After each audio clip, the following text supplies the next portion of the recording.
ओम शांति। संगठनशीलता।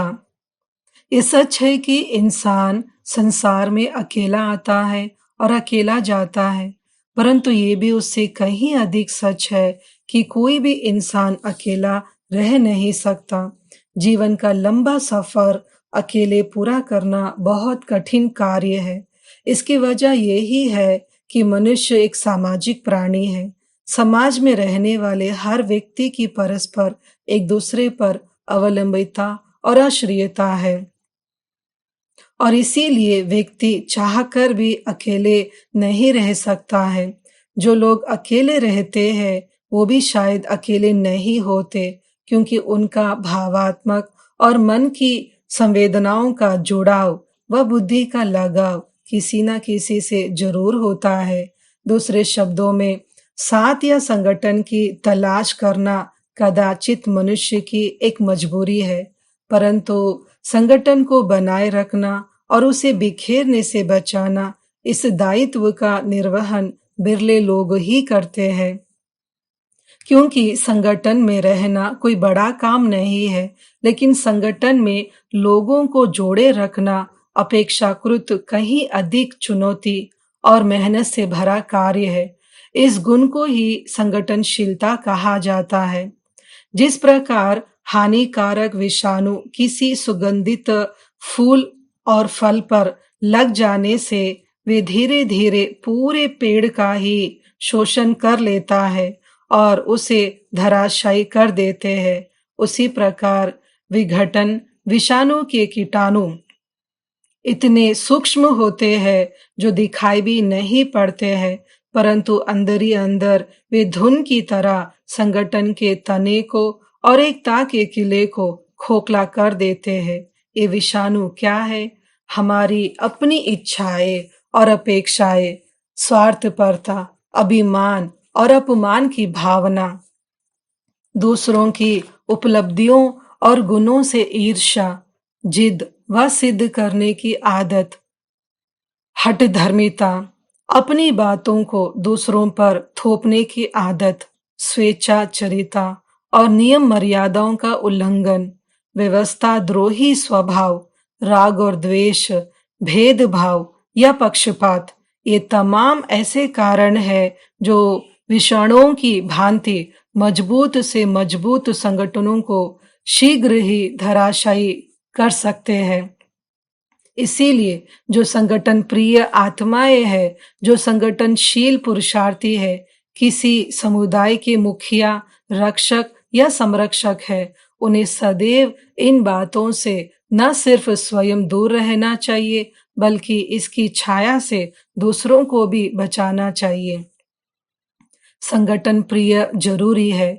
यदि आप किसी भी समाज, समुदाय या संगठन की इकाई है, तो उसे कायम रखने के लिए सर्वप्रथम आप में संगठन प्रियता का गुण होना चाहिए। भाव यह है कि आपको स्वयं उस संगठन में रहने की ललक और फलक होनी चाहिए। जब तक आप संगठन प्रिय नहीं है, तब तक संगठनशील भी नहीं हो सकते हैं। संगठनशील कैसे बने?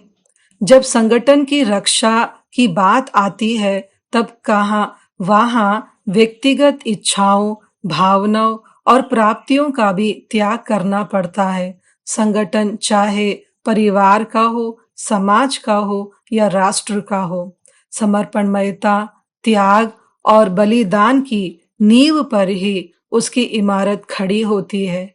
इसीलिए यदि आप संगठनशील बनना चाहते हैं, तो अपने अहम और अपने हितों का संगठन के खातिर कभी भी कुर्बान करने को तैयार रहिए।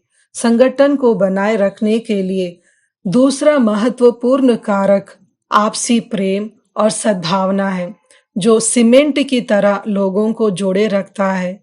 दूसरों के विचारों को सम्मान देना, एक दूसरे के गुण और विशेषताओं की प्रशंसा करना, सभी को साथ लेकर चलना, सभी के हितों की रक्षा करना, सभी को योग्य अवसर देना, आपस की छोटी मोटी त्रुटियों को भुला देना और क्षमा करना, किसी की कमियों को सार्वजनिक ना करना, परदर्शन, परचिंतन व परनिंदा से दूर रहना, संगठन की कमी को अपनी कमी समझकर उसमें सुधार करना, एक दूसरे में सदा उमंग, उत्साह, आशा और विश्वास का संचार करना, परस्पर ईमानदार व वफादार रहना, आदि आदि ऐसे स्वर्णिम सूत्र है जो संगठन को कायम रखने के लिए परम आवश्यक है। संगठन में शक्ति और सुरक्षा है। संगठन शक्ति का सबसे बड़ा उदाहरण चींटियां और मधुमक्खियां हैं। छोटी सी दिखने वाली चींटी संगठन के बल से बड़े शिकार को उठाकर ले जाती है। मधुमक्खियां इस संगठन की शक्ति से ही मधु जैसी अमृत और औषधि का भंडार संचित कर देती है।